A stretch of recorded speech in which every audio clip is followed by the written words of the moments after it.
The Angry Chicken is a production of Amove TV. Bookmark amove.tv for more gaming and esports shows.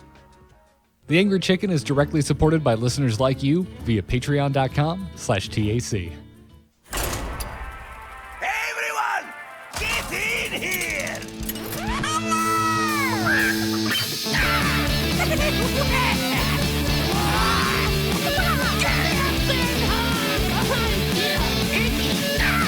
Ready for action! I've got the beast in my sight. A podcast about Hearthstone, Heroes of Warcraft. This is The Angry Chicken. Greetings and welcome back, everyone. This is indeed The Angry Chicken. I'm Garrett Weinzerl, joined as always by Willie Dills Gregory and Jocelyn Carney, but we are also joined today by our very special guest who is taking some time off from smashing fools at high legend rank in both versions of the ladder at the moment. Nicholena, thank you for joining us. Hi, nice to be here. Thanks for having me. We appreciate you joining us today. Yeah, we're excited to talk to you about all the Hearthstone things because you are one of the few pro players or streamers that kind of plays all the stuff. Cool. Like a lot of people just specialize in one thing. I dabble. You dabble. Okay. Yeah. Professional dabbler. I'm also a dabbler. I like to play. I get bored doing just standard for hours and hours on end. So gotta switch things up. Definitely. That's me as well. Play a lot of Hearthstone, so might as well try everything. Yeah. And in case anyone isn't following you already, you should go do so over at F2K_Nicholena on Twitter or over at twitch.tv/Nicholena. We've got links in the show notes for you. And if you're listening on the podcast, you can always find links and stuff like this over in the episode post for this episode of the podcast. It's number 313, by the way. But Nicholena, since it's your first time on the show, we figured we'd kick things off with an interview just in case any of our listeners aren't familiar with you. So the nerdy question we always like to ask people their first time joining us is, what's your gaming resume? I'm assuming Hearthstone isn't your first game. It's actually my second game that I've kind of played full time. Yeah, you're right about that. So, did you want to hear my Hearthstone resume or just? No, talk about the game before. No, everything. You played Pokemon before, right? I did. I played the Pokemon TCG. I don't know if any of you have ever played it before. No, like not me. The very first set that was ever out in the 90s, I played a little bit of it. If you ask me how it actually plays now, I couldn't tell you. I remember almost nothing about playing it. But I've heard it's broken as hell, is what I heard. Broken. Interesting. I haven't played since I went to Worlds. I qualified for Worlds in Pokemon TCG in 2015, but I haven't played since then. So even since then, it's changed quite a bit. But I started playing it in 2013, I think. So okay. I only really played for 2 years, 2.5 years. But okay. And that was purely the paper version that you were playing? Yeah. Do they even have like a client? They do, actually. They have an online client, but it doesn't have much of a streaming scene on Twitch or anything like that. But it does exist, yeah. For those, and I'm among them, completely ignorant to Pokemon's online client, is it better or worse than MTGO? Oh, it's worse. I haven't done it. Wow. I mean, that is a scathing review, considering my opinion of MTGO. I mean, I think it's not as high of a priority for the company because a lot of the sales are from, I think they just haven't moved into that realm completely yet. But it is on, mobile or iPad, though. So yeah. Well, I mean, Pokemon is all about collecting stuff, right? So, I mean, you want to hold the physical card in your hands. Definitely. I used to have my deck and, like, my sleeves and dice and go around to a tournament every weekend and all that whole thing. You were like a traveling Pokemon player? Yeah, oh, my goodness. For about a year. Okay. That's pretty intense. Yeah, you kind of have to. You have to travel. Well, you don't kind of have to. You have to travel if you want to earn an invitation to Worlds. So just by the structure of the way they do it. I know you also have a master's. So were you doing this at the same time that you were in school? That was when I was kind of getting out of it. Okay. You're including that portion. All right. I did it like in between undergrad and graduate school. Okay. At that time. Okay. I can see that. I didn't really start playing Magic until after I graduated college, and that was really casual Magic. I can't imagine having to, tour at the same time. Right. Yeah. So what was the traveling gets exhausting for sure. Yeah. So did you play Pokemon and Hearthstone at the same time, either during its beta or during its release, or did you kind of just transition from one to the other? No, actually, yeah, I was a really late comer to Hearthstone. I didn't play in beta. I started playing when the Grad Tournament had just come out, pretty much. So I was moving out of Pokemon because I was kind of tired of the traveling and all the expenses required with that. And my friends had been trying to get me to play it for quite some time, but I had been like, no, I can't handle 2 card games at once. Mm-hmm. I don't want to spend money on a digital collection, etc. But then, I got bored one day and I was like, I'll try it. Everyone's been telling me I would love it because I also used to play World of Warcraft. So, and they were like, yeah, it's right up your alley. It's like totally your thing. It's like, okay, I'll just give it a shot. And then I pretty much immediately hooked, I would say.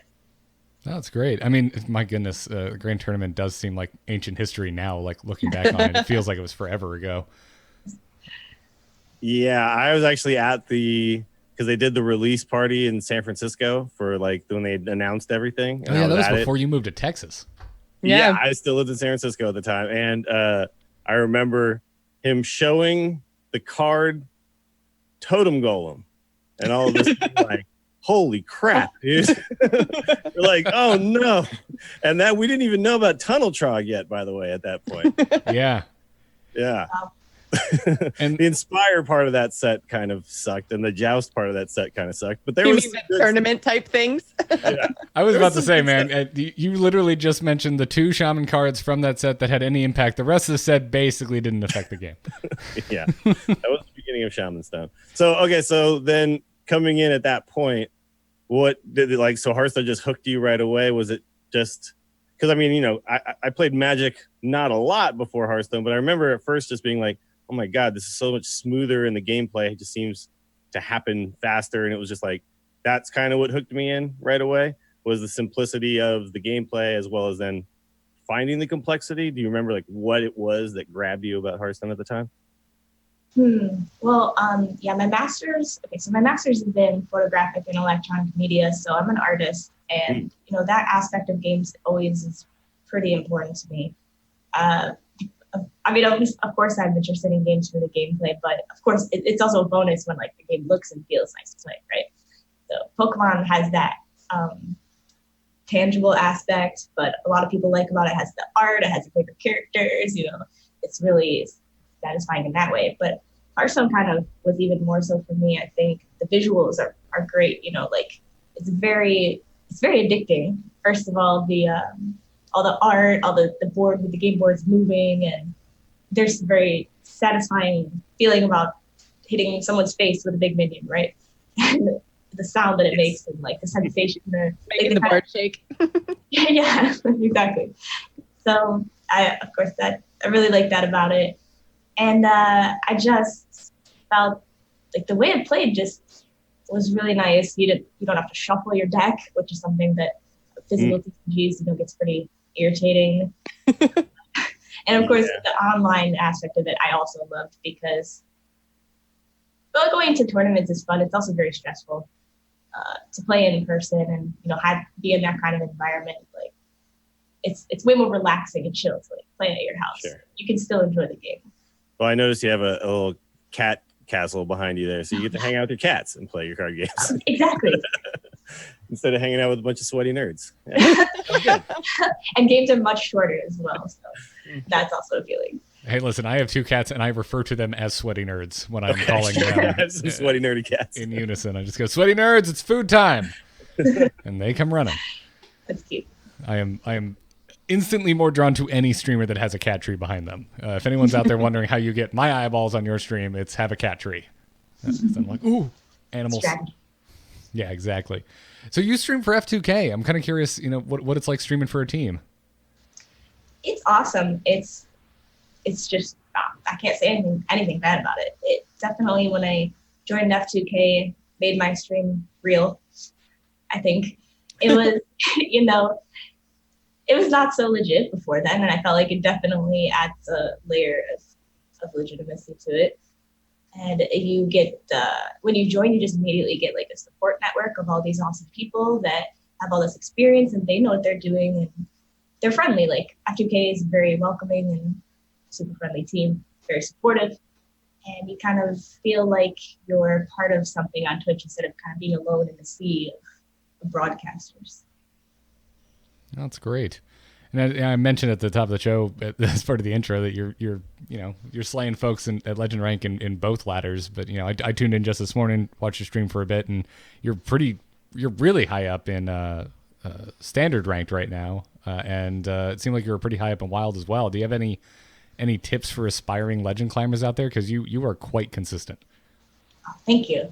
I think that I've been pretty consistent for a while now, and that's something that I really, really put a lot of effort into, so thank you. And I haven't played wild for a while now, but when the whole wild open thing was going on, I did kind of use that as a catalyst to get into the format. And when I try something, I'm a tryhard. I'm very determined, so I spent a lot of time on wild to try to like learn all the format, and I obviously knew most of the cards, but there were some that, well, A, I hadn't played it forever, and B, some cards I'd never seen at the time. So that's true. Coming in late, you probably looked and you're like, Lotheb, huh? What is this thing that makes all this stuff awesome? Lotheb's such a great card. I briefly played Lotheb when I first started, but yeah, pretty much. But yeah, today, lately I'm doing mostly just only standard pretty much for the last few months, especially since Rise of Shadows has come out. I haven't really wanted to pick up Gen and Baku again. I do not blame you. It's not as pervasive as it was, but there's still like the odd paladin is pretty popular in wild right now. And then of course Big Priest is, everyone's always gonna complain about that. But I feel like it's actually gotten pretty good after Rise of Shadows because a couple of new archetypes started to happen, and there's a lot of Reno decks right now too, which is always interesting. So my favorite wild deck was Q Block, and that's what I finished rank 3 wild with a couple months ago. Legend. I'm out. Really? You don't like Q Block? Hey, Q Block. Yeah. Great in wild. Have you tried the wild version? The wild version is actually really interesting. Really good. You run some cards that you wouldn't really expect either. Like Sense Demons and stuff is in there. And then Mal'Ganis, you just make like 12 Mal'Gani over the course of the game. I would definitely expect Mal'Ganis if I'm running a cube. Like, I can have more than one Mal'Ganis. I think I'm going to put him in my deck. Yeah. And then you go Dan them all back. Yeah, it's great. So I finished rank 3 Wild Legend with that, but after that I haven't played Wild. And right now I'm currently in top 50 Standard Legend, which is what happened this morning, which was a really fun stream with Connor. What's the motivation, by the way, for ladder now that it doesn't earn you HCT points? Is it just as a streamer, like that number is good? Oh yeah, I mean, I just personally it doesn't count for HCT points, but honestly, I've never really gone out hard for HCT points anyway. I guess I'm playing the game, so my mentality is I want to play the best that I can, and I want to play at the highest level that I can, no matter what. I think it's better content. I think it's more enjoyable to watch High Legend. Personally, when I watch streams, I enjoy watching High Legend streams. So that's just, I'm naturally competitive too. So I naturally just want to win. But I think that's the interesting thing, though, that when they decided to make that transition, there was a sigh of relief from some people, and there was also a what's going to be the point of ladder kind of question from a lot of other people. And for sure, a pro player, maybe now the tournaments are going to be a lot more important. But for a streamer, I think the Legend ladder still matters quite a bit. So it's still a journey that viewers want to watch, and the streamers that invested in the whole time, and it's about the climb. So you got to have a goal, or even if that goal is just a personal goal. Did you do any of the qualifier tournaments, the specialist format qualifier online stuff? Yeah, I actually did play in a couple of them. The weekend, the last weekend, I was okay, well, it's the last weekend to qualify for Vegas, so maybe I'll give a couple of these a shot. So I played I played less than 10, so not as nearly as many as some people. I can't remember the exact number, probably around 6. Okay. Yeah, I know some people were grinding the hell out of those things, and it sounded kind of painful because apparently everyone was bringing Control Warrior and you're getting like 10, 12-hour tournaments. I played in the last one, the very last, or one of the ones the very last day. I made top 4, and I played for 13 hours. Oh my God. Yep. Yuck. And then you got like 5 packs, right? Yeah. Yeah. So yeah, you can, you know. So what are your thoughts on the current Hearthstone competitive system, like specialist, masters, all of it? Do you think that it's a good move away from what they were doing with the tour? Honestly, I wish it was more accessible to more people, or that there was some sort of system through which to qualify. I mean, there is the cups, but they're pretty unrealistic, especially for people that have, you know, a full-time job to do. Well, you don't think everyone has 13 hours to grind out? Yeah, I don't. And like, I play Hearthstone for my job because like even me playing in one of these is not a good use of my time, really. Sure. Right? You had to not stream, I'm assuming, right? Right. Exactly. Because especially because during the cup, the downtime is like an hour and a half between rounds, and you've got to stream them on a delay. So first of all, doing a 13-hour stream is not something you like want to be doing every day. If you were to stream it, second of all, you have to do the delay or you're wasting your time pretty much, right? Because one of your opponents is going to find you at least. Yeah. At minimum.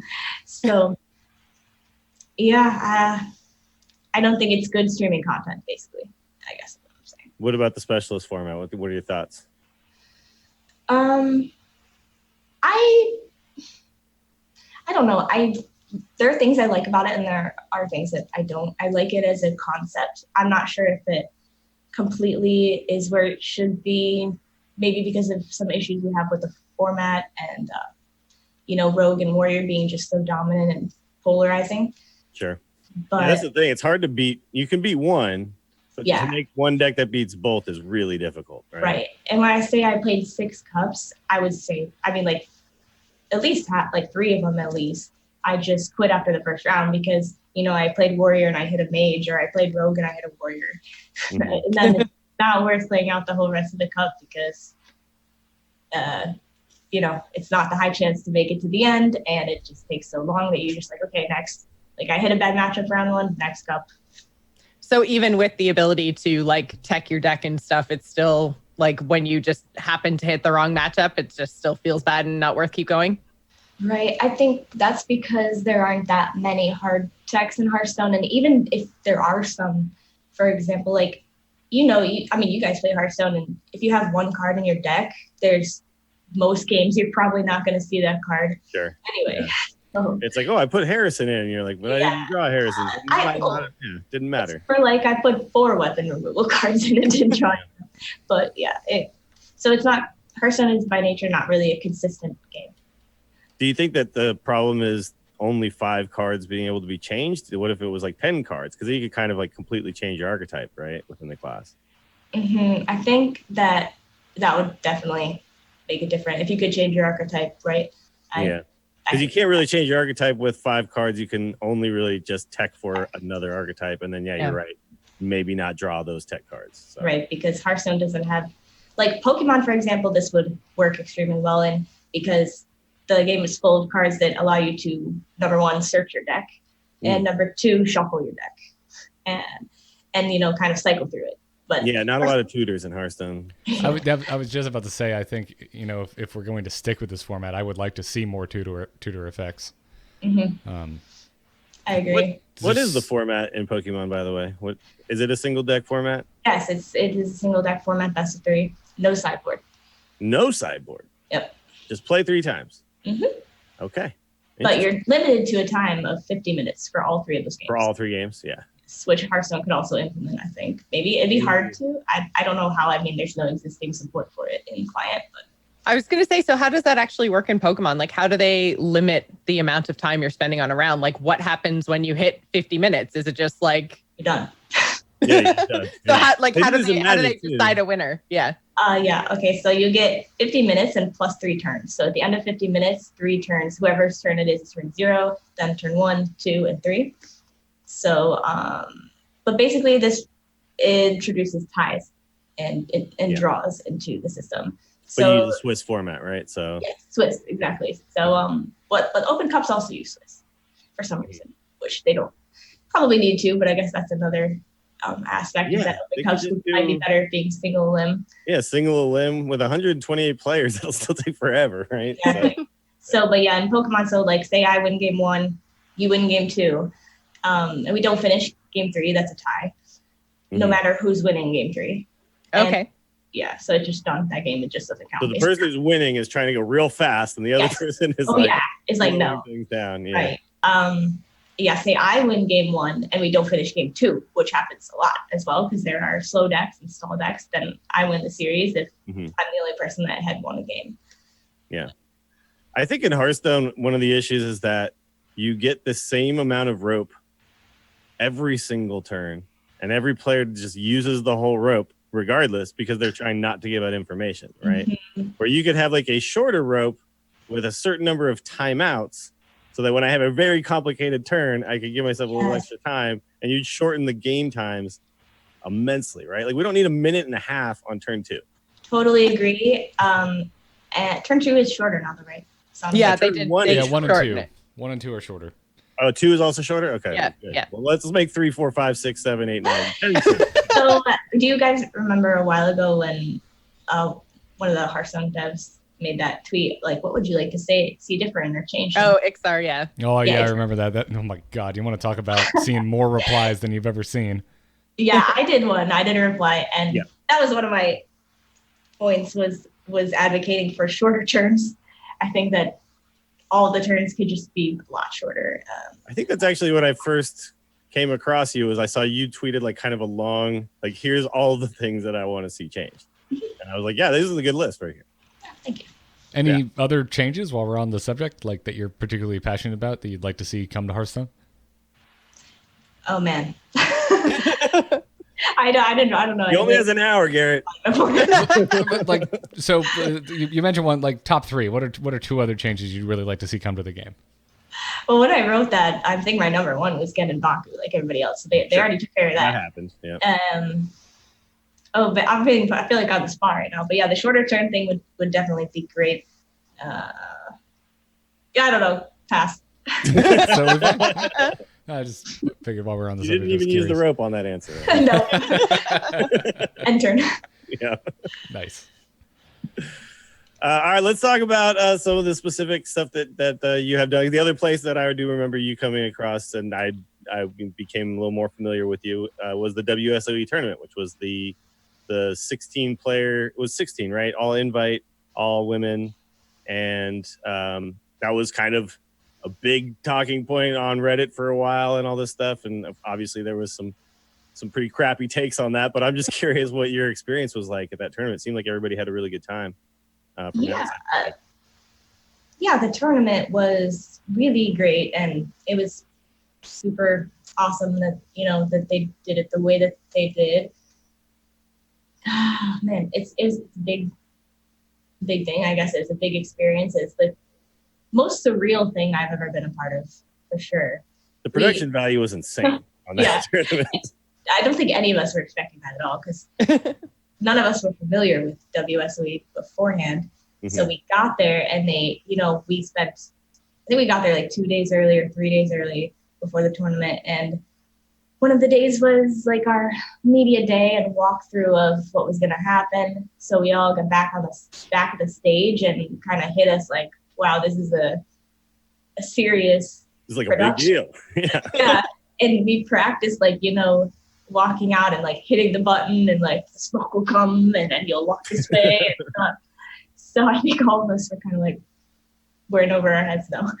But it was the first time I think most of us had been in that situation other than, the casters and Mhm. pretty much. Yeah, I mean, you had to do things like, okay, stand here and look menacing, and we'll film you. That way we can put it up on the screen while you're having your match. Yeah, so we did like the photo shoot, but they were apparently also like recording video during it, which we also didn't know. So when it shows those videos of us, we didn't know we were being recorded.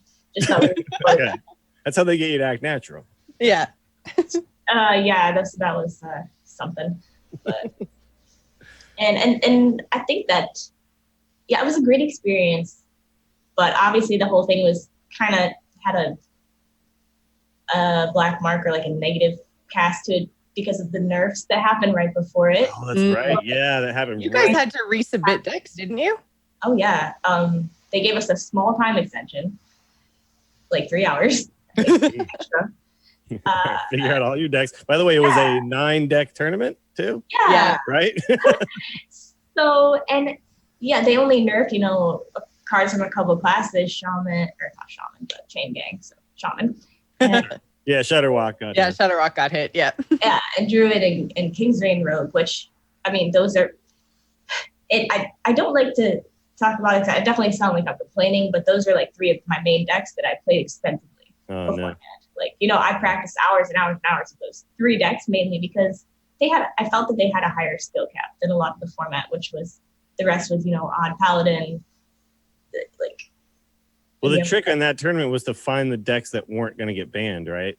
And have those be the good ones. Because didn't you have like a ban pick phase type thing where you like picked a class and banned a class and all that? Yeah, you had to have a strategy behind it, but you weren't going to it wasn't as simple as ban every good deck, right? And you get to play the bad decks. It was more like you would be left with a certain amount of decks and you had to maneuver it so that certain decks made it through, but you also had to change your plan on the fly because you don't know what your opponent's going to ban because you don't know their lineup, and their bans are based on what their lineup is weak against. You can't like rely on Hunter and then suddenly like just don't. No. But since it was alternating picks and bans, so like ban 1, pick 1, or ban 2, pick 2, you could get some of your good decks through, right? Mm-hmm. So, for example, if my opponent doesn't ban Shutterwalk in their first ban, I could choose it. Mm-hmm. And then I get a good deck in my lineup. So it wasn't really as simple as like, if the bans didn't happen simultaneously. Yeah. So you'd have kind of like half good decks and half bad decks. Mm-hmm. I guess you would end up. Yeah. Kind of sounds like the opposite of specialist. Right. Yeah. So much complexity. You have to bring everything and then pick and ban versus bring one thing and then know it real good. Exactly. Yeah, so you kind of had to know how to play every class, which I did like that aspect of it. But yeah, the whole thing was just definitely made it so much more difficult. I mean, unless you already planned on, for example, bringing even Shaman over Shutterwalk and you had already prepared your lineup based around that fact. But like for me, I had, 5 hours and no time to sleep to change it and to decks that I was less experienced with. Didn't work with my overall strategy, etc. So I ended up changing 6 out of my 9 decks. I had to change to entirely different archetypes just because the aggro decks we were pretty much left with didn't fit with the rest of my lineup. That's intense. Yeah, that's right. Yeah. You were able to win one of your matches though, I believe, right? Yeah. My very first match, I was 3-0'd by Thebes because perfect Murloc curve is really hard to deal with. I remember it didn't go on stream, but it was pretty brutal, so I'm glad. It was glad you're going to see that one. Literally 3 games in a row, turn 1 Tidecaller, turn 2 Rockpool, turn 3 Warrior. Oh, jeez. And I would die by turn 6 every game, even though I was playing Odd Warrior. It's like I got Odd Warrior, Control Mage through, and I was like, yes, I got this. I can easily, this is good for me. You couldn't beat Murlocs with Odd Warrior? No, it was that bad. That's crazy. Yeah. Yeah, 1-drops are real good sometimes. I'm glad it didn't go on stream, but also kind of wish I had the replay because people could see what happened. But see how ridiculous it was. It was really crazy. It was very crazy. And then I ended up winning really close series against Nyara and then losing a very close series against Patra. I did feel I had the hardest group in the tournament. That is tough. Yeah, Patra ended up top scoring, I believe. Right? Yeah. Patra, Thebes, Nyara, and me. That was a group. All right. Stacked group. Yeah, you. So I was familiar with you at that point. Shandyland, she used to play in these little mini tournaments with me in San Francisco all the time. And that was the first time I seen her name pop up again in a while. That tournament was also interesting because you guys had the overkill bounty and they told us about that right before we started playing. Oh, really? Yeah. Do you think that would have changed your deck choices? Because I remember Hafu tried to way overkill somebody with the FPS priest or whatever, and Ended up not didn't finishing. get the kill. Like I didn't remember. even get through. Yeah. So that does change things. It was an interesting tournament. I really enjoyed it. It was definitely interesting. Would you go back and do it again? The exact same, like, deja vu style, or like no nerfs, like we know the format going in, or like Either or.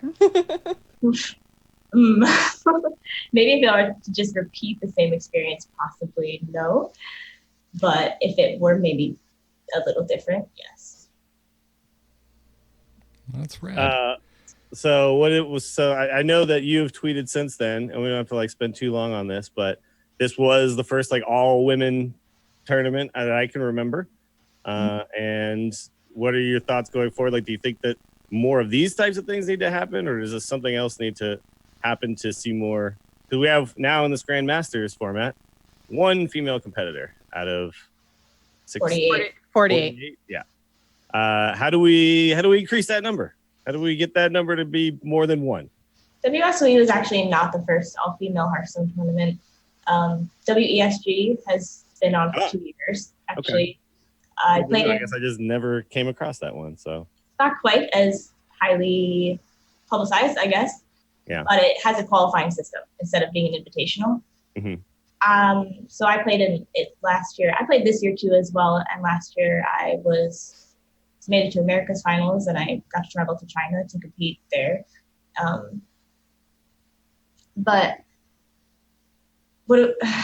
Okay, so the question is, what do we need to do to increase the number of female competitors? Just make it more. I think there's like obviously like there's a lot to unpack here, and you could say things like women just aren't trying as hard as guys, or women are, you know what I mean? Like there's like the things people keep saying, and you're like, I don't think any of these are the answer to the entire reason why you see less representation, right? Like I think there's a lot of factors going on, but I mean, is there something that you think we could like maybe focus on? Like someplace to start, you know? Depends on who could focus on the players, the community, tournament organizers, or. Yeah, there you go. Too much to unpack. It's like, it's like who's supposed to answer this question? Yeah. But it's like if you'd be able to do an entire show about it.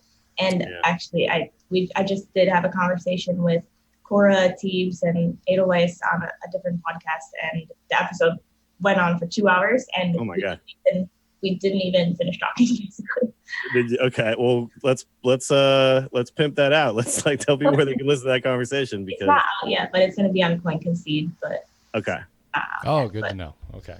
So everyone go check out Coin Concede. That's not trying to advertise another podcast. No, it's totally fine. It's totally fine. It's totally fine. We asked a loaded question, and if the answer to that loaded question is on another podcast, please, by all means, promote that other podcast.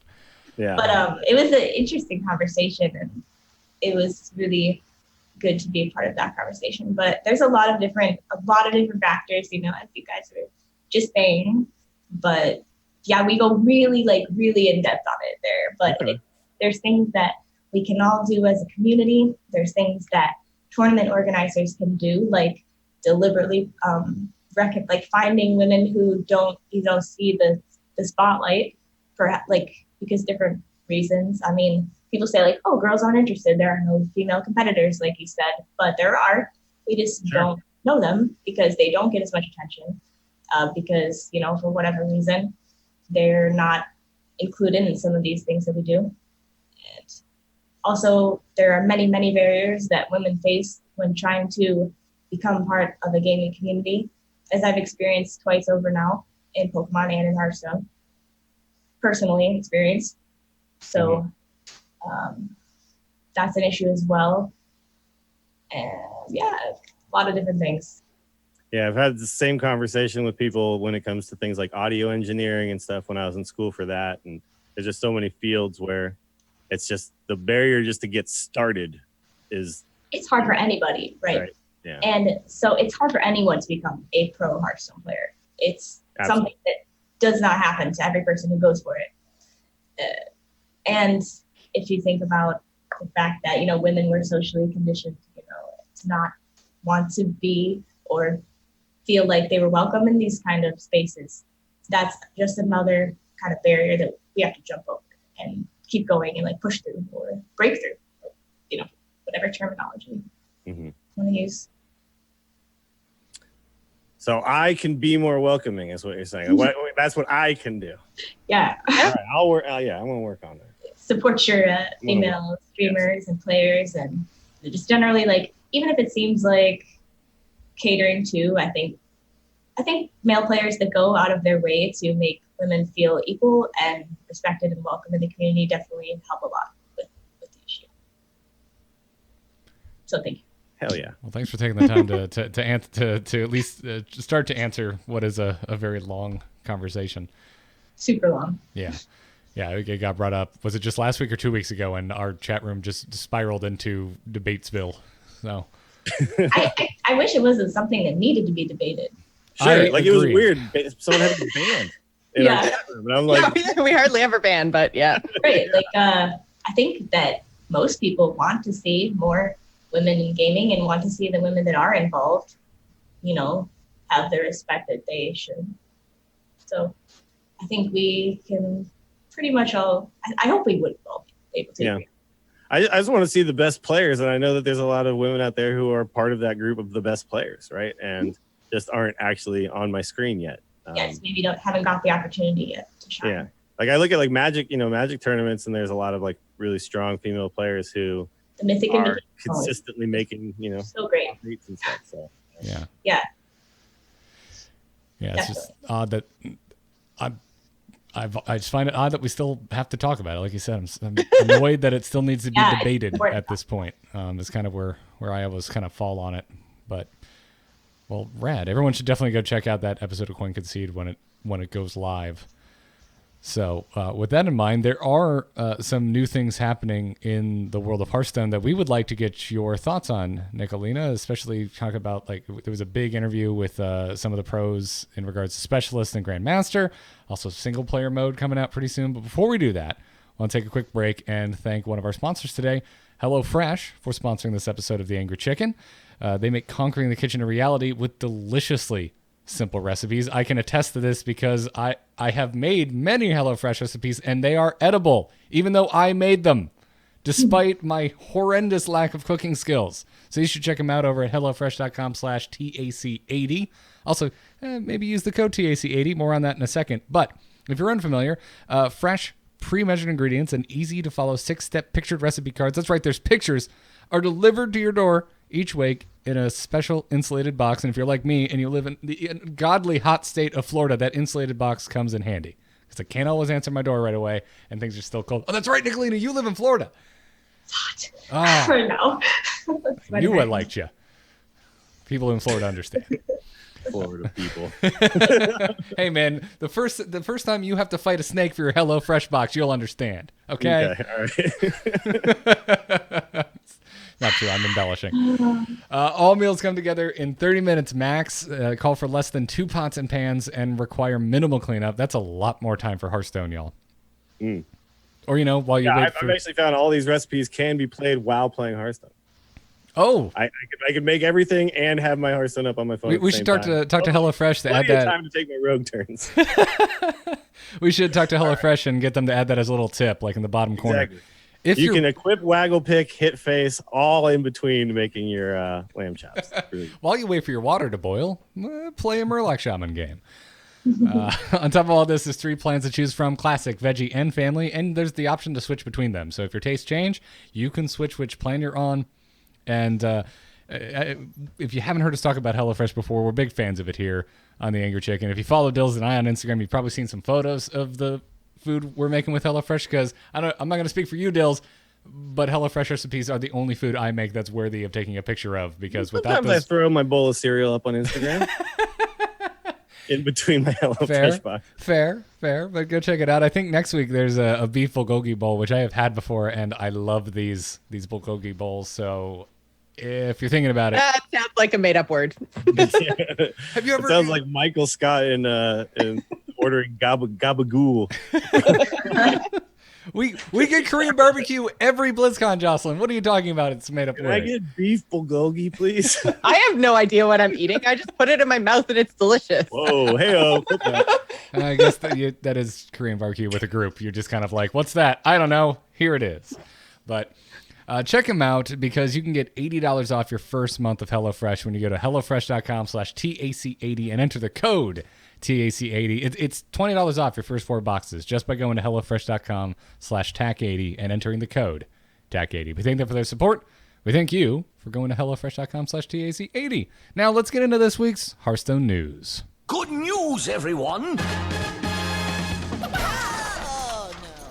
If you are like me and you've been sitting around going, how have we not heard about single player yet? Well, Dave Kosak got in to the Hearthstone subreddit and in true announcement fashion let us know that an announcement should land this Thursday and to expect a new video from the team detailing how we are going to be battling our way through Dalaran. So that's all the news. The only news we have is that there is news coming. I thought this was going to be like a couple weeks after the expansion launch. But Yeah, I thought they forgot about it completely. I mean, I Whatever. didn't think they forgot about it, but yeah, I was sitting here going, why are we waiting so long? I mean, I guess it's giving like, normal Hearthstone, like playing the ladder and playing arena, like giving it a little more time to breathe, I guess, before kind of the community as a whole dives into single player. Nicholena, are you a single player fan? Is that the kind of thing that you dive into like day one when it's out, or is it something you kind of just move over to at some point? I still haven't played the last 2 or 3 single player. Oh, Yes! you're like me. Yeah, Monk us, but I don't know. I don't know what it is, but I don't really like single player. I really liked the first, deck building one that there was. What was that? Which one? The very first one that was deck building was dungeon runs. Dungeon Run, That yeah. one was really good. I didn't play it until way after, maybe after. it was very fresh but- at the time, right? Yeah, it was cool, and I enjoyed that, and I completed that one, and I was like, ooh, but I haven't even completed like the older ones, like beyond like unlocking cards that were playable in standard. But I had never even finished any of it besides Dungeon Run. Yeah, I think that's the only one I ever completed. Well, the Yeah, other kind of going I have the card back. yeah, Puzzle Labs.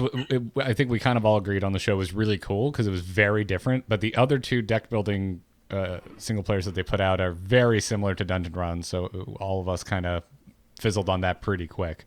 Yeah, As a matter I've of- gone back and done like I just basically whenever I'm not somewhere where I know I can complete a full game of Hearthstone and I want to play some Hearthstone, I'll do like their old heroic stuff. So I'm almost done with League of Explorers. I just finished Black Rock Mountain. I've only got I think Karazhan left or something, but Yeah. that's like fun to do here and there, but it's not something that I just sit down and go, I'm going to finish this right now. Yeah.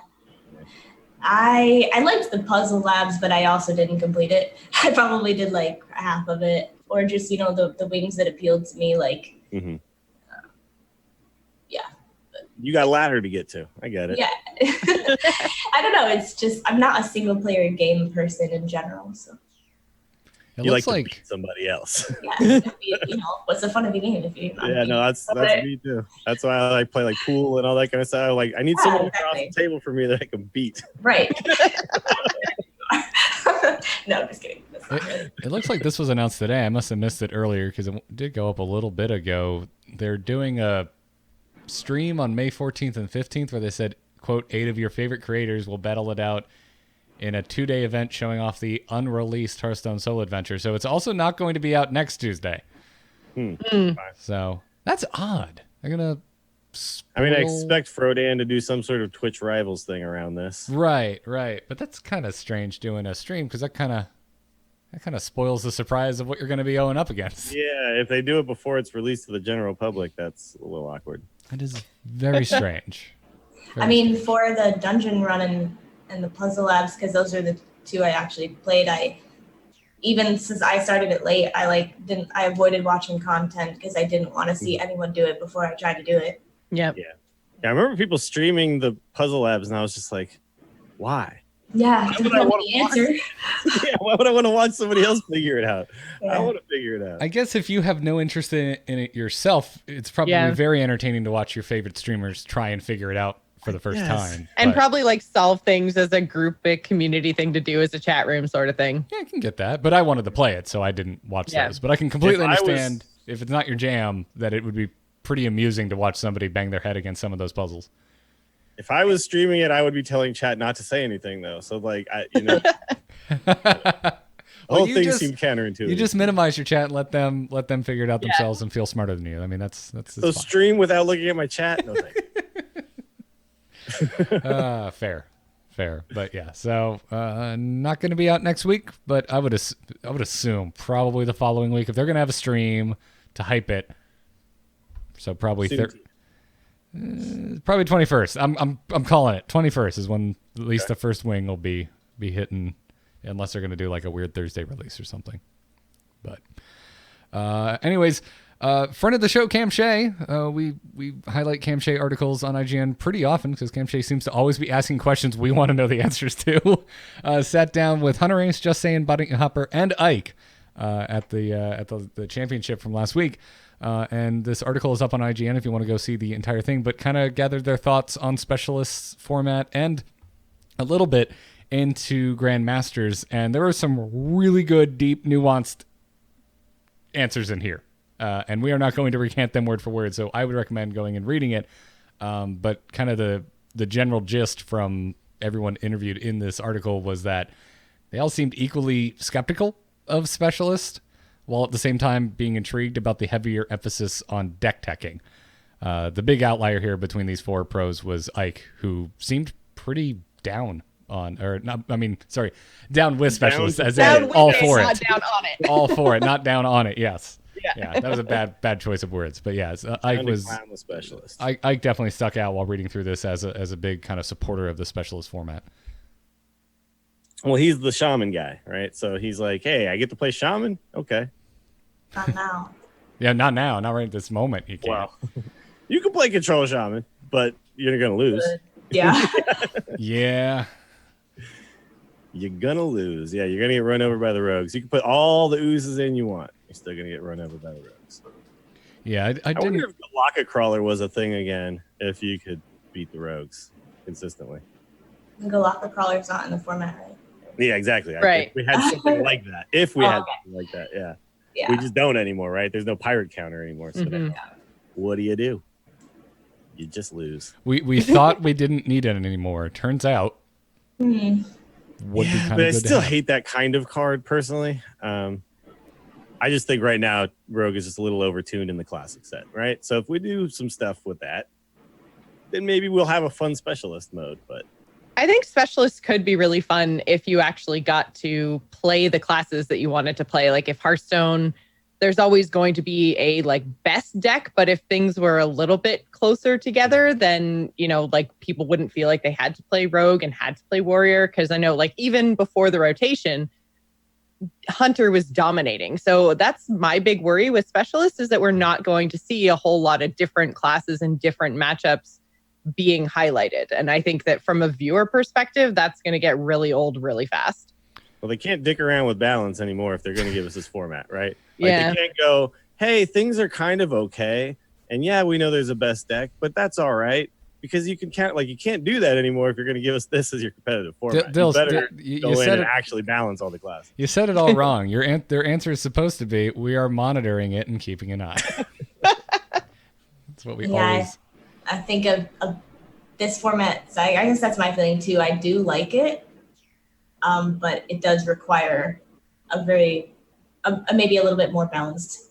Yeah, like they just have to be more active with their small With their tweaky changes, balance yeah. changes, right? And if they do that, then that's okay because you just want there to be representation of at least like okay, we just had this tournament last weekend. I don't know if you watched it, Nicholena, but I think it was 11 of the 12 players had Rogue, and then I saw Saiyan had Hunter. And that was it? There was 201 Warrior. Okay, sure. So 9 out of 12. All right. And that's just silly. And we basically, and then all the people weren't even using their secondary and tertiary decks. No. They were just playing their main deck. Right, All because there's three pretty much games. an optimal list, right? And Yeah. Mhm. They're like, this is my best list. I'm going to play this 3 times. Yeah, techs don't really matter. There's not a tech that's, going to make one matchup suddenly a win. Yeah. Really. Yeah, so we just watched like the same deck against the same deck 3 times in a row. And sometimes it was just, I don't know. Rogue versus Rogue there is some interest going on there because it's a very tempo-based matchup, a lot of back and forth and stuff. So it's not like it's a boring matchup to watch, but generally it's like who gets raiding party with a prep and who gets waggle pick with a couple of 3/3 coin miscreant. Yeah. Oh, did you get who gets coin miscreant? It's literally that. Well, the thing is, like, even if the mirror match is interesting to watch, it might be interesting to watch the first time, but then at least in the old Conquest and Last Hero Standing formats, you had a couple of other matchups to break it up before you might see that mirror match again. If your whole entire tournament is rogue mirror matches, people are not going to watch that. You're good. Like, everyone's going to get bored eventually. Yeah, I saw. Like, my gut reaction is that we're talking about two separate issues here. One is like, is there an issue with the meta? Look, more and more it's coming up. Yes, and it's rogue. But also I think the other question is there an issue with the specialist format? And if you deal with the balance, is suddenly specialist not as big of a problem? But going forward, like down the road, Hearthstone has historically always had one particularly strong deck that eventually, at the speed of Team 5, gets dealt with. But until it is dealt with, it's going to be a recurring issue in specialists that whatever the current strong deck is what is filling up the tournament. Mm-hmm. Yep. Yeah. So I think we just need to see more action consistently, and that'll make specialists okay. There's one thing that came up in this interview that multiple of these players that were interviewed brought up, that they would like more games, like instead of best of 3, a best of 5, and so on and so forth. And to me, as not a pro, as someone who's no interest in going pro, ever playing a specialist tournament, just as a spectator, my gut reaction is, please no. I do not want to watch the same matchup 5 times because, yes, single deck formats work in other tournaments or in other card games, but I look at something like Magic and I'm like, well, yeah, but there's a lot more variance because of getting mana screwed or mana flooding.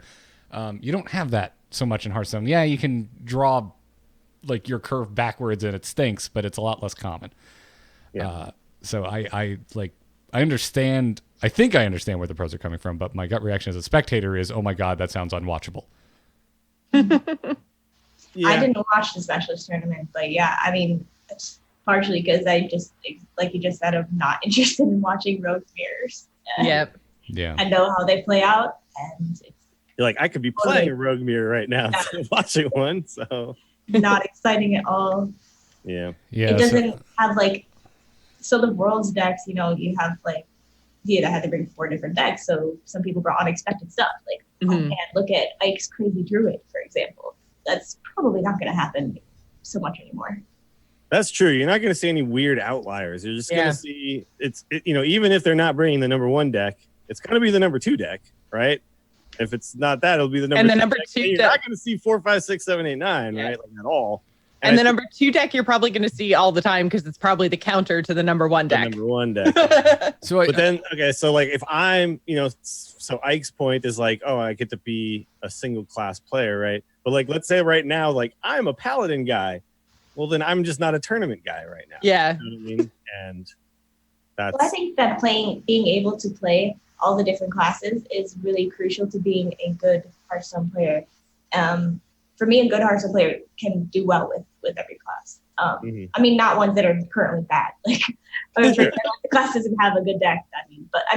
So if Priest is the best deck, I think that a good player is gonna know how to do well with it, and therefore not be stuck in a situation like, I only play Hunter, so I can't, fill out the rest of my lineup with other decks. So I kind of don't like that. That's less than max deck now, because I think it's definitely more challenging to play 4 different decks than it is to play 1. But at the same time, that's, I guess, definitely what I think.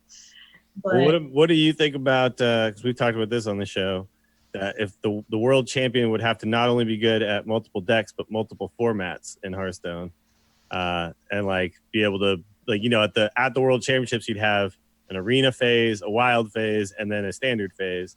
And then you get points for each thing, and then the winner would be the person who did best in all the formats. Well, this is kind of interesting I point. mean, it'd be good for you, obviously. But we were talking about Pokemon earlier. In Pokemon TCG, they also have two formats: standard and expanded. They call it.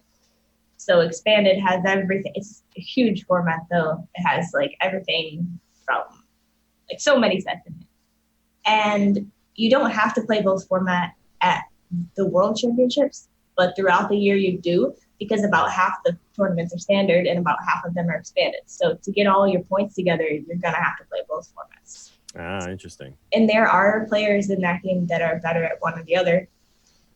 But for the most part, you have to be able to do decently well at both formats. So I think it shakes it up a bit for viewers too, because they're not always having to, watch the deck that's dominant and standard, like we're saying. They get to watch a different format every once in a while. So Yeah, like if I got to watch a pro tournament where they were actually like drafting, then I wouldn't have to watch a bunch of rogue mirrors. I don't know. That seems like that might be kind of interesting. We almost kind of had that a little bit with Hearthstone, just that they had the two different Last Hero Standing on Conquest formats. They were still standard, but sometimes it changed it up a little bit. Yeah, but not as much as really, having to play Wild, but yeah, Blizzard seems to really want to just have their one dominant format, though. Yeah. Oh yeah, no, Blizzard's really leaning into it now and saying, "Screw you if you're not doing specialist best of 3." Well, Nicholena, we know we had you for an hour, so before you go, where can everybody find you? Well, I stream every night. I have kind of a weird stream schedule, even though I'm, EST, Florida. I usually start around midnight EST and go, for 6 to 8 hours, so 6 or 8 a.m., sometimes later, at twitch.tv/Nicholena. It's just right there. Nicholena, just exactly like that. Pretty easy. And then my Twitter is F2K_Nicholena. YouTube is YouTube/Nicholena. And Instagram/Nicholena. You do that. Just search Nicholena all the places. Yeah. Pretty Yeah. I can't have Nicholena on Twitter, though. That's the one thing. What? Oh, somebody else? Some imposter has Yes. Nicholena? Someone has tweeted since like 2006 or something. So Twitter, come on. Well, When I started streaming, somebody had Willie Dills. Oh, no. And I was like, how do you have Willie and Dills? I was like, I get Dills, but I'm spoiled. Not used to people having my name on platforms. Yeah, I eventually was able to get it, but it took a while. Nice. Well, yeah, definitely go check. Like I've watched some of your streams lately. You do come on super late, so I never make it through the whole thing. Yeah. But it's actually a good time because you're like the new Crip for me, right? Like I could put you on for a second and then just kind of pass out at some point. Right, and sometimes the Crip schedule. sometimes they wake up and they're like, "Oh, you're still here." Yeah, whoa. Well, No, but you've been streaming a lot of high legend stuff, and you have a pretty chill stream and really good playlist. Yeah. Thank you. A lot of crossover to my playlist actually, which is kind of cool. I don't see that a lot. I get that a lot. A lot of people like the music I play, so thank you. Well, thanks for coming on again. joining us. So thank you so much for having me. It was awesome to be on the show, and yeah, We'll have to do it again. yeah, definitely appreciate it. Well, rad. Thanks Have a a lot. good one. See ya. And I think the overlay will explode. Yep, In 3, 2, 1, explosion. it exploded. So that's all right. I can fix this, maybe. For the audio version, I'm going to pause. And for the video version, you get to see how the sausage is made. Yeah. And that means I will have to put a cut, which is okay. You can just leave it in. Yeah, it's fine. That's true. That's true. The video people will just be like, "Hey, skip ahead a few seconds." Yeah, hey, know, YouTube. back to normal. This is how live shows happen. And I'm gonna paste Joce and go over to Dills. Yeah. You get a haircut. Dills does indeed have hair, everybody. If you just assume people who wear hats don't have hair, it's a I lie. need to get a haircut right now because it's just grown out from the last time I shaved it. You need so one, it's man. like- Look at this. Look at all this crap under here. Well, there's no form or anything to my hair right now. It's like everything grew out the same, so it's almost long enough actually to get the kind of haircut I want, though. Oh, doing something fancy? Not super fancy, but I just want to have like an actual haircut again. Fair. Like fade on the side, long on the top type of thing. Because the last haircut I had was just that mohawk. Fun fact, man. When you came, I distinctly remember when we did CreateCon. You came down, and it was the day before, so we were just out drinking. Oh, and you're, that's right. and you're like, "I'm gonna go get a haircut," and you just disappeared, and you came back. I'm like, "Dude, you have like the most perfect hair in the world. Why don't you style your hair all the time? This looks amazing." It's too much work, man. The place that I found though in Florida was sweet. Like it was right across the street from that cigar bar thing or whatever. Yeah. That we all ended up going to a lot. Yeah. So right there was a really nice little barbershop, and they did a great job. Well, I know. It's like, I'm just a hat guy. I just put a hat on. Well, before we move into strategy and talk about the deck for this week, I do want to just quick PSA. If you want to go to BlizzCon, the first wave of BlizzCon tickets has sold out in historically instant fashion. The second wave goes on sale tomorrow at 7 p.m. Pacific time. So good luck, everybody.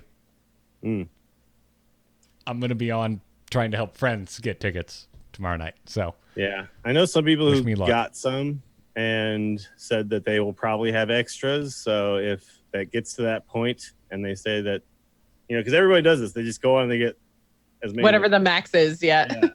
So we can probably do the same thing we did last few times where like people can do a little trading within the community. Yeah, totally. As always, if you are planning to go and you can't get tickets, tweet at us, whether it's at TAC Podcast, at Garrett Art, at Joce Plays Us, at Willie Dills, whoever you want to tweet at, we will retweet it and let people know that if they've got extra tickets, here are potential buyers.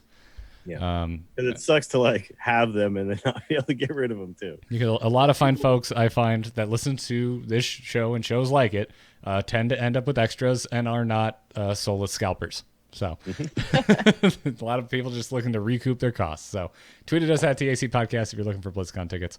Before we move to strategy, we have one more sponsor to thank today, and that is Harry's. Listeners of this show, you can go redeem your trial set over at harrys.com/TAC. They're such a long-running sponsor at this point. I feel like, unless this is your first episode of The Angry Chicken, you've already heard it. You've already heard us talk about how we have all converted to the Church of Harry's Razors, that we've got extras everywhere in our overnight bags, where we would normally keep razor products, by the sink, but also in the shower. If you're just in there and you're like, all right, Chest, I'm going to the beach tomorrow. I'm declaring war on you. I can do it. I can do it with my Harry's razor. I love it. They got that trimmer blade. The trimmer blade is great. It's so good and so precise. I'm a big fan of it. I actually have a clean neck now because of that thing. It's funny because like before that, I'd always just kind of fail on doing this and taking care of it and making it look okay, because it's just annoying to like line everything up with the regular part of the blade, right? Mm-hmm. Just put that thing around and you just get perfect every single time. Yeah, nice. super precise. I'm my neck's a little gross right now because I've been lacking in flipping my razor around and using the trimmer blade, at least on my neck.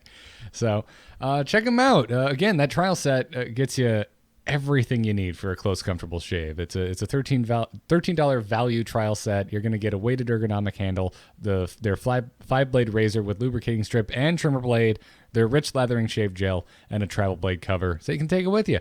Again, listeners of The Angry Chicken can redeem their trial set over at harrys.com/TAC. One more time, it's harrys.com/TAC, and you'll let them know that TAC sent you, and you'll help support the show.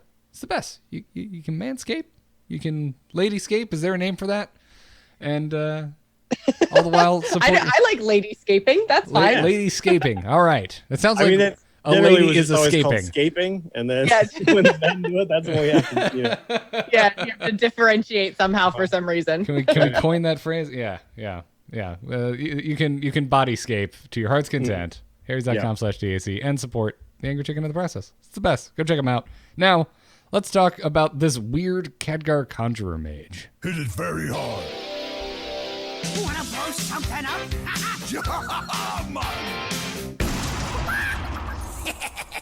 Time to pay. Dills, you are smitten by this strange deck list. Well, I wouldn't say I'm smitten by it as much as I'm just intrigued that this somehow came about. Okay. So this is more like you are Sherlock. You're in your lab and you're dissecting this, trying to figure out what the hell is happening. like I just would have never taken these 30 cards and put them together into a deck and said this will probably work, and yet here we are. So somebody has done that, and it's very interesting. So there's a lot of cards in here that I guess I knew were decent cards, but just seemed like, okay, these cards probably don't ever make it into a real deck, right? So you look at Elemental Evocation, and I thought, well, we rotated Ungoro out and all those elementals left, and so what's the point of this card, right? And then there is a card, Mana Cyclone, that I think we all assumed was going to be pretty good. But then it turned out that Conjurer's Calling was just like the best thing that could ever happen to Mage. So Mana Cyclone, sorry, maybe we'll see you next rotation. Yeah, and if anyone doesn't remember what Mana Cyclone is, it's the 2/2 for 2 that for each spell you cast this turn, add a random mage spell to your hand. And it's on a battle cry. It's a battle cry, yeah. And it is an elemental, which is the other factor here that matters. Because basically what you can do, this deck runs a bunch of cheap spells, Banana Man, Banana Buffoon, which gives you 2 bananas to your hand. So it has ways to generate spells, and also cards like Magic Trick and Mirror Image, and Ray of Frost having Twin Spell. Magic Trick made it into a deck. Yeah, I know. But the thing is that basically what you can do is so there's a couple things you can do. You can sit around and wait to do your Mountain Giant Conjurer's Calling thing, right? So I think the way that this deck kind of came about is that the version that did the dragon stuff sometimes had to play out a bunch of their cards to keep up on the board, meaning that they never got to their Mountain Giant turn because they kept having to use cards to manage the board. And so therefore they were never able to actually do that big flip tempo turn where they then suddenly slam their Mountain Giant and make 2 of them. So the Mountain Giant was always costing like 7, 8, 9. It's like, I just can't do this because I got to keep dealing with your stuff. So what this deck does is it allows you to spam a bunch of cards and then just refill your hand with a bunch of spells again and still have a big hand. Mm-hmm. And that's what I noticed you were able to do. Because I also looked at this deck and I thought, well, where's the removal? Like, where's my stuff to kill your stuff? And it's just like, it's not in there. But the thing is, you don't necessarily do that. You just kind of do your own stuff and refill as you're doing it to the point where you kind of are keeping up. And then you just do the Mountain Giant turn. And suddenly, like, now they're dealing with you, right? It's kind of like you just kind of stay at equilibrium. And then suddenly, bam, here's my big swing turn. Because you also didn't, a lot of times the other deck with the Mountain Giant would like, just play out a Mountain Giant on 3, hope that it lived, or 4, hope that it lived the turn, then Conjurer's Calling it the next turn, right? But a lot of decks just seem to have ways to kill that Mountain Giant, like even that early, right? You've got Warriors who are just gaining a bunch of armor and you're not peeling it, and then they just shield slam it. You got Rogues who are just like sap or, backstab, lackey, eviscerate, whatever. You're just like, okay, how are they killing my Mountain Giant so damn easily? I'm never able to actually do this play. Freaking Mech Hunter has like all the poison in the world, and sure, yeah. This deck just allows you to just do a bunch of stuff and still do the big Mountain Giant turn. Now you just wait until like 6, then you can do both of them together, right? So you actually get that value instantly. It's really interesting. So, and this has another win condition too, because it's got Antonitis in it, right? So if the game goes really long, you've got a whole bunch of super cheap stuff that you can pair with Antonitis, and all of a sudden, fireballs. Yeah, Antonitis and then Sorcerer's Apprentice means that sometimes you can play 4 or 5 0-cost, 1-cost spells and just generate a handful of fireballs and just start fireballing their face the next turn. But also the other thing that the deck has is Questing Adventure, which is another win condition as well. So we've got multiple ways to kind of build these boards that are hard to deal with. And Questing Adventure, I've found to be much better than I expected. I looked at it and I said, all right, I'm skeptical, but I'll try it. And it just grew out of control in a lot of games and just won me those games. Especially like you hide it behind a mirror image, or you play it and then Ray of Frost all their minions, and then you get to like grow it out of control the next turn. But the Elemental Evocation is also interesting because you know how you can't coin out Mountain Giant? Mm-hmm. Because you coin, you gain a mana, but then you lose a card. Yep. Well, Elemental Evocation actually is like coining out a Mountain Giant. It makes the giant go down Like you lose one By card, two, but it right? goes down 2 mana because it's an elemental, right? So it ends up going down a net of 1. So it acts as a way to coin out Mountain Giants, which is really interesting. Yeah. Well, the other interesting thing is the inclusion of one Sandbinder in this deck to actually pull the Mountain Giant. So you do have the Mountain Giant and the Mana Cyclones, It but pulls a Cyclone or a Giant, but it's just both of those cards are so important to the deck that you need to like tutor them out, right? So it's really cool that there's that kind of stuff in there. And then I don't know if the MC Tech and Banana Buffoon and all that will remain core forever. You could probably find other things to do there. But without things like Tar Creeper and stuff, I think just turn 3 is a tougher turn now. So. yeah. But also, like the Mind Control Tech Conjurer's Calling interaction is something I think a lot of people don't think about. But if the opponent's playing around Mind Control and they just keep playing 3 minions, you just Conjurer's Calling one of those minions. Now they have 4. Yeah. So yeah, like there's a lot of play to this deck, and I think it's a very skill intensive deck. I played it last night about 10, 12 games, something like that, and ended up at about 60% win rate.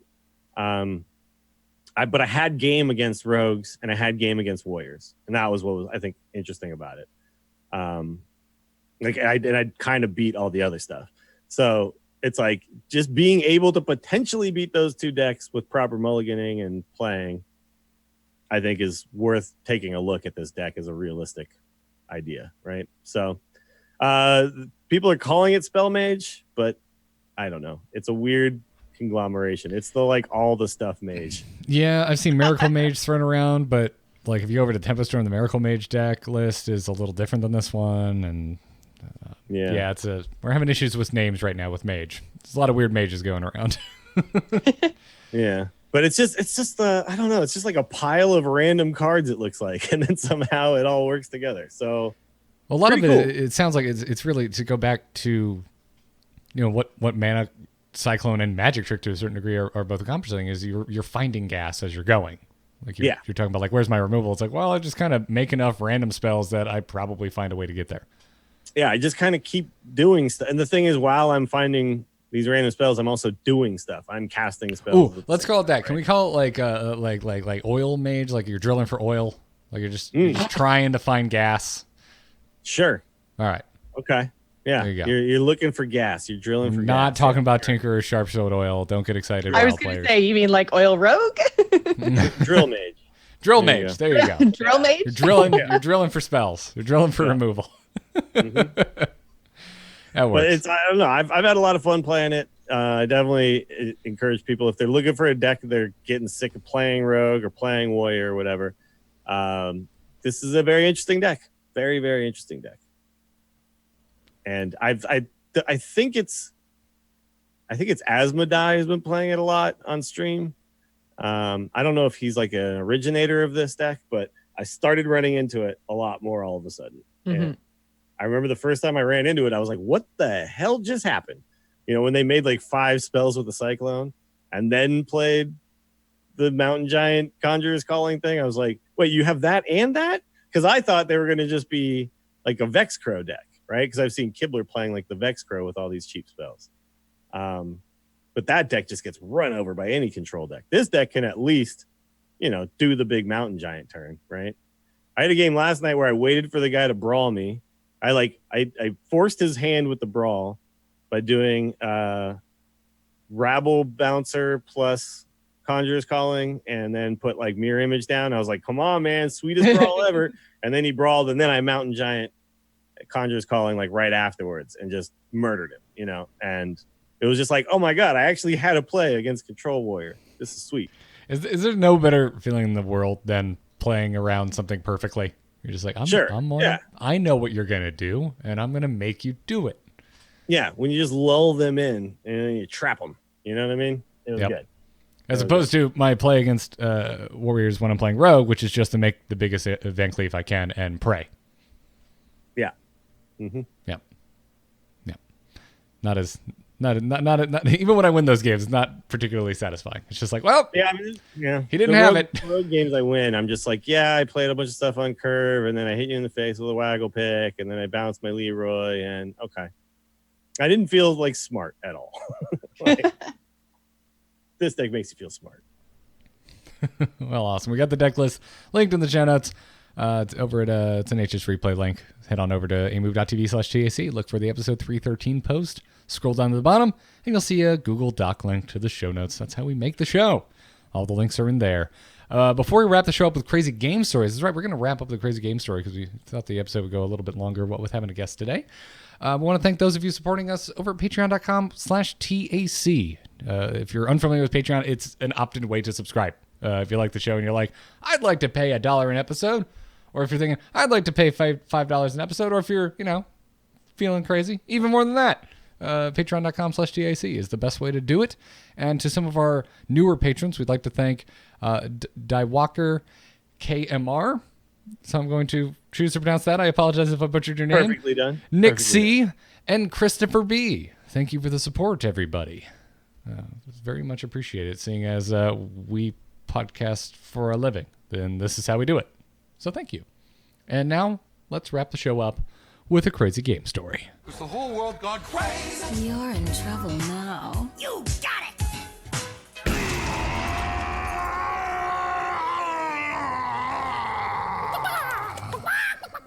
You can send your crazy game stories to tacpodcast@gmail.com. And Lewis writes in this week, did exactly that, and says, greetings, Galid Gallos.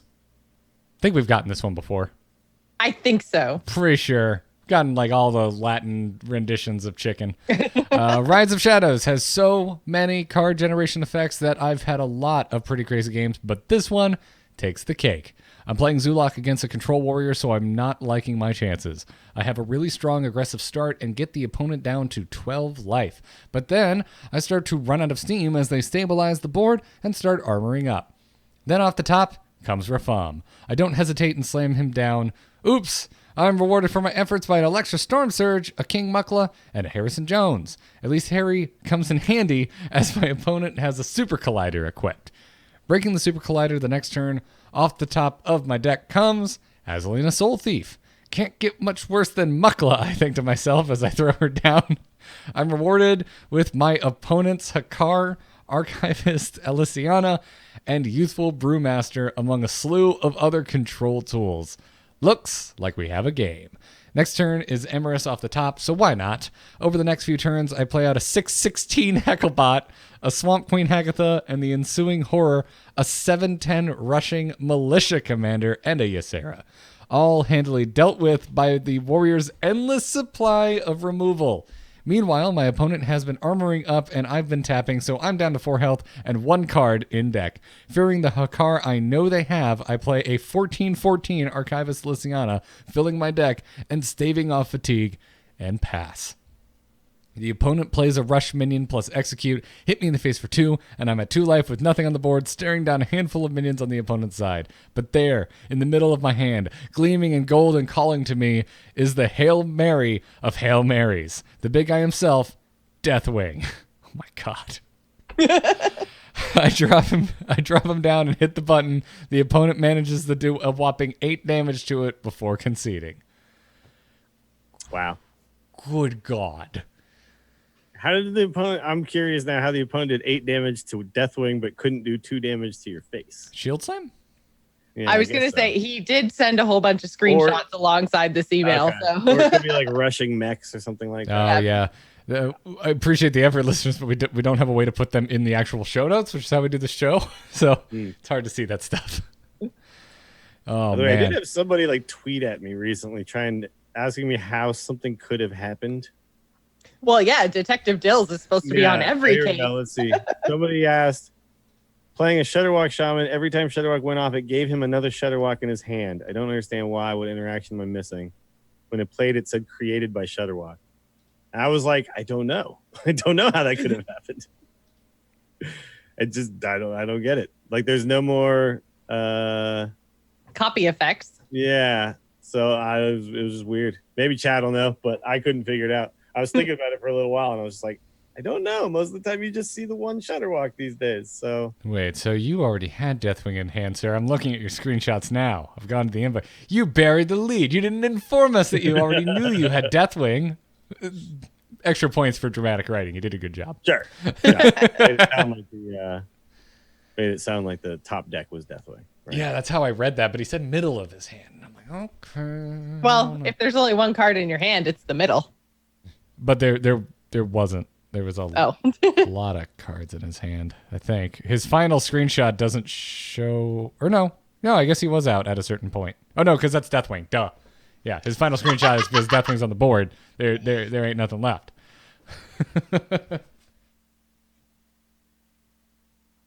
I'm being attacked by a puppy, so I'm going to pick up the puppy. Oh, okay. And it's I was like, apparently Deathwing broke Garrett. Nope. Adorable Chihuahua puppies named Wicket broke Garrett. But we're at the end of the show. I can absorb some puppy kisses. Yes, you're cutie, you are. Thank you for your crazy game story, Lewis. You can go to tacpodcast@gmail.com. Send us an email. Send us a crazy game story. Or if you're a patron, supporting us over at patreon.com/TAC. Connect your Discord account to your Patreon account, because that means if you're supporting us, you will automatically get added to the Angry Chicken Patreon server, where you can also contact us directly there, and you can skip the inbox and it won't get lost. So yeah, do that. It's a fine group of folks over there in the Angry Chicken Patron Discord. Speaking of which, thanks again to our patrons for supporting us. Check it out over at patreon.com/TAC. Huge thanks to our Patreon producers, Declan H., Sean C., Nick C., and Cheesy Bob. We also have swag available. You can get shirts for sale, Job's Done, or the Angry Chicken logo over at shirts.amove.tv. But before we leave, Dills, you're doing all sorts of other stuff. Where can people find you? Check me out on Twitter at WillieDills and twitch.tv/WillieDills. I'm excited to finally get a chance to delve into War of the Spark on MTG Arena, because I really haven't had a chance to yet. And all these crazy ass new cards are out, and I need to give them a go. So I shall be doing Hearthstone and then transitioning into Magic at some point during all my streams for the next probably week or two. Awesome. So if that interests you at all, come over there. Sounds like a good time. I wish you go check that out. Jocelyn, what about you? You can find me on Twitter and Twitch. I'm at Joce Plays. I'll be streaming some tonight. We're poking our noses into Mythic rating in WoW, so come and check that out. I'll probably be playing some Dead by Daylight and or Hearthstone after. So come by and say hi. I bought that game. I haven't played it yet. You need to. Oh, it's so good. You need to show me the ropes. Maybe we'll play a couple rounds after we record Embrace the Spoilers today. But, like, not literally the ropes. I don't want a murderer that strangles people with ropes to show me the ropes. So. I don't think there is a rope murderer. No, there's no rope killer. No, there's no rope killer. Yeah, Oh, okay. Axes, knives, hooks, all that kind of stuff. Okay, yeah. No strangler. All right, good to know. Stranglers. When the Office tie-in for the Scranton Strangler gets added in, then I'll be worried. With Dwight as a survivor? Oh my God, yes, please. The Strangler. Oh, yeah. Can Dwight wear be wearing the mask from the CPR class when he's doing the Hannibal? Well, you know who it is, right? I mean, it's Toby. It's Toby. Oh, it's totally Toby. It's been essentially proven. Yeah, it's great. It's great. You go back next time you rewatch The Office. Just repeat to yourself that Toby is a Scranton Strangler, and then watch as your mind is blown when it all adds up. Yep. It all adds up. Every single time something happens with it. By the way, however long it's been since The Office had its finale, that's how long we're okay with openly stating spoilers without warning. We're not going by the Russo brothers' definition of like 1 week is fine. Well, folks, I'm on Twitter at Garrett Art. Everything I do can be found at amove.tv. Plenty of podcasts over there. Go check out Into the Nexus for your Heroes of the Storm needs. It's the dead game that just won't die. Go listen to that. There's also Enter the Apex for Apex Legends. Jocelyn and I are spoiling the crap out of Game of Thrones over on Embrace the Spoilers. So if you're really excited about coffee cups from Starbucks showing up in your high fantasy, I've got a podcast for you. It's called Embrace the Spoilers. Go find it wherever podcasts are found. That's going to wrap it up for this episode of The Angry Chicken. Thanks again to our guest, Nicholena, for stopping by today. Make sure you go follow her. All of the places that will be linked in the post for this episode at F2K_Nicholena on Twitter and /Nicholena on Twitch. But other than that, that's a show. Job's done. Job's done. Job's done. Yes.